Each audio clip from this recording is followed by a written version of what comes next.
आज हूँ पवित्र गणेश चतुर्थी। गणेश चतुर्थी तो केते किए कौन सब रोसई रेसिपी करथिबे। तो आज आमर इच्छा है खाइबा को कानिका को आलुदम। तो आलुदम रो टेस्टा जिते आम स्कूल छोट छुआ थिलु ना से भोजी रे जो आलुदमटा हुए ता टेस्ट बहुत नियारा। जिते चेष्टा कले भी से भाया आलुदम जमा भी हेले सतरे हो पारुनी खाइबापी। जिते चेष्टा कले भी से प्रकार आलुदम हो पारुनी। आज तो पूरा सब बिना पियाज रसुण हम साधा। तो से आलू को छोट छोट आलू को आलुदम कले भल लगे। आ छोट छोट आलू को दुई फाड़ करके भल भाव सीझे देछि। प्रथम चोपा छड़ेदेवा। चोपा छड़े सारापर टिके तेल टिके जस्ट अल्प टिके फ्राए करदेलु। जो कड़े आलू को आम एमती फ्राए करूँ से कड़े आउ टिके तेल देकी जीरा और सुखिला लंका देकरी टिके जीराटा फुटिया पर्यंत छाड़देवा।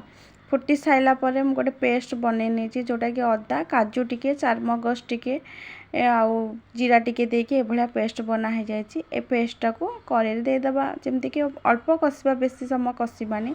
ता सहित टिके लंका गुंड जीरा गुंड आउ बाकी करी पाउडर टिके स्वाद अनुसार लुण बास एति ही मसला पड़ा। एति मसला पड़ा मसलाटा को भल भाव मिक्स करदे। एमर जेहेतु काजू बटाटा दिखाई तो बेसी समय मसलाटा को कषानी कारण ए पियाज रसुण किसी दिहनी ना अल्प टिके पानी देकी भल भाव मिक्स करदे। तापर भाजी आलू को पकई टिके समय फुटेदबा। आ से वीडियोटा मुझे पारिनी तो देखो। तापर आमर फाइनाल लुक आसी जाइए आलुदम एमती आम खाइला पर भी आलुदम आमर टेस्ट थिला बहुत। तापर ये आमर कानिका रेडी है आलुदम कानिका भेंडी खटा आज गणेश पूजार रेसिपी। आ पूरी टिके सकाଳେ जेहेतु ब्रेकफास्ट होता ये गुल्लू को मुझे खुआई दूची।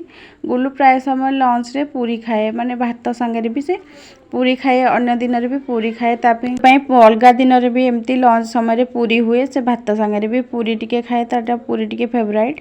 तो पूरी जेहेतु टिके सकाळ ब्रेकफास्ट आज जेहेतु गणेश पूजा बनी थिला से कहला पूरी मते भी गोटे दियो। पूरी कानिका से आलुदम खाऊनी तापे सकाळे जो आमर बुट तरकारी होता से बुट तरकारी कानिका आउ पूरी एमती खुआई दौची टिके। आज आउ किछि विशेष वीडियो करि पारिनी कारण मुझे ही वीडियो बनैछि। जदि वीडियोटी भल लगी निहाती भावे चैनल को सब्सक्राइब करंतु। पुणी देखा आपनक सहित गोटे नेक्स्ट वीडियो। रहूछि बाय बाय टेक केयर।